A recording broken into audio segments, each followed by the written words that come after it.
حضرت حسین رضی اللہ تعالیٰ عنہ کے اندر شریعت پر چلنے کا، شریعت کی حفاظت کا، شریعت کی اشاعت کا بہت بڑا جذبہ تھا، دین کی سر بلندی کا بڑا جذبہ تھا. اور یہ وہ حضرات تھے جو ہمیشہ حکومت وقت کے سامنے سر جھکاتے نہیں تھے، سر کٹا دیتے تھے. سر جھکانا تو انہیں آتا ہی نہیں تھا. اسی جذبے کا نتیجہ تھا کہ واقعہ کربلا پیش آیا. اب یہ جو حضرت معاویہ رضی اللہ تعالیٰ عنہ کا بیٹا یزید جب یہ تخت خلافت پر براجمان ہوا، یہ حالانکہ خلافت کا اہل نہیں تھا،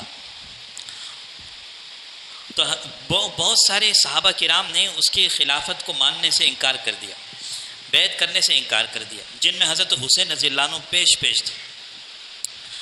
اب یزید نے زبردستی لوگوں سے بیعت کروانا شروع کر دی. حضرت حسین رضی اللہ تعالیٰ عنہ نے بیعت کرنے سے انکار کر دیا. اسی دوران میں عراق سے کوفہ والوں کے خطوط آنا شروع ہو گئے کہ حضرت آپ ہمارے پاس تشریف لے آئے، ہم آپ سے بیعت کریں گے.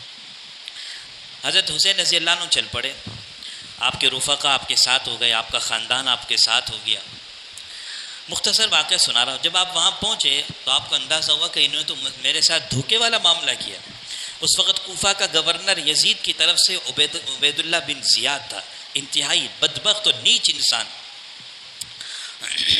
حضرت حسین رضی اللہ عنہ کے سامنے جب یہ دھوکہ کھلا تو آپ نے فرمایا کہ اب یا تو مجھے دوبارہ مدینہ جانے دو یا پھر مجھے یزید کے پاس جانے دو، میں اس سے بیٹھ کر بات کرنا چاہوں گا. عبید اللہ بن زیاد نے کہا کہ نہ آپ پیچھے جا سکتے نہ آپ آگے جا سکتے جب تک کہ آپ یزید سے غائبانہ بیعت نہ کر لیں. حضرت حسین رضی اللہ عنہ نڈر، بے باک، کسی سے ڈرنے والے نہیں، دبنے والے نہیں، خوف زدہ ہونے والے نہیں، اور دین کی سربلندی چاہنے والے. ان کو معلوم تھا کہ یزید خلافت کا اہل نہیں ہے، اس کی خلافت کو میں تسلیم نہیں کر سکتا، کیونکہ وہ سرکردہ تھے. ان کے ماتحتی میں بہت سارے لوگ تھے، بڑے کے مان لینے سے چھوٹے بھی مان جاتے ہیں. تو فرمایا میں اس سے بیعت نہیں کروں گا. اس انکار کے نتیجے میں پھر واقعہ کربلا پیش آیا. عبید اللہ بن زیاد کی فوج اور حضرت حسین رضی اللہ عنہ کے ساتھی یہ آپس میں جنگ ہوئی، اور اس جنگ کے نتیجے میں حضرت حسین رضی اللہ عنہ کے سارے رفقا شہید ہو. خود حضرت حسین رضی اللہ عنہ نماز کی حالت میں سجدے میں تھے کہ آپ کا سر قلم کر دیا. دین کے نام پر اپنا سب کچھ قربان کر دیا کہ ہم سر جھکانا نہیں جانتے ہیں، سر کٹانا جانتے ہیں. یہ ہماری بڑوں کی تاریخ ہے. اس واقعے سے ہمیں کئی سبق ملتے ہیں. ہر محرم کے مہینے میں ہمارے سامنے ان حضرات کے واقعات آتے ہیں، واقعہ کربلا سنایا جاتا ہے. اصل اس واقعے سے سبق لینے کی ضرورت ہے کہ یہ حضرات اپنا سب کچھ دین کے لیے لٹانے کا کیسا جذبہ رکھتے تھے. جب آپ مدینہ میں تھے اور کوفہ والوں کے خطوط آئے اور آپ وہاں سے چل پڑے اس جذبے سے کہ ہو سکتا ہے کہ صحیح آدمی خلافت پر آ جائے تاکہ دنیا میں دین کا پیغام صحیح طریقے سے پھیلے، دین کی سر بلندی صحیح ہاتھوں سے ہو، اس جذبے سے آپ وہاں سے چلے.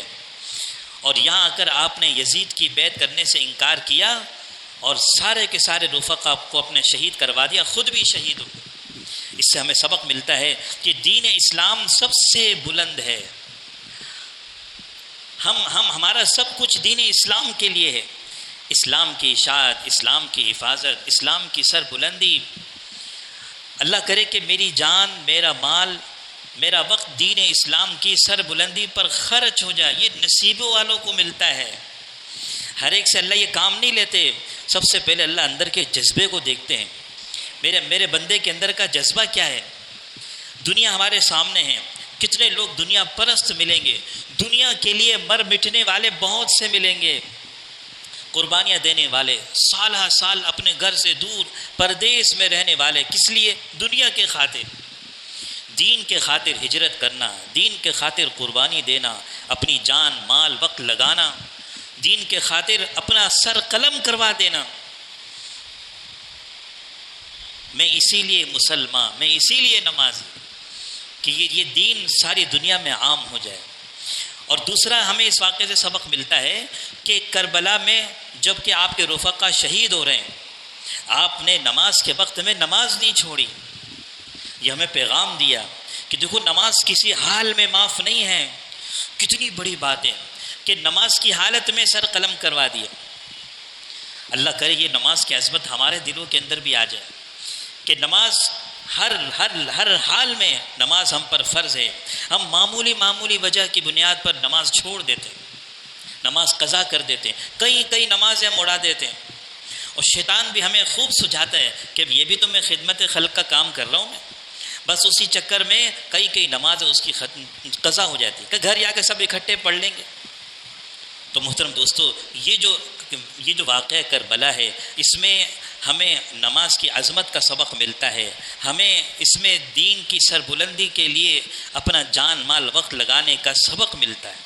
اللہ کرے کہ ہمارے اندر بھی حضرات صحابہ کرام رضوان اللہ علیہم اجمعین جیسا جذبہ پیدا ہو جائے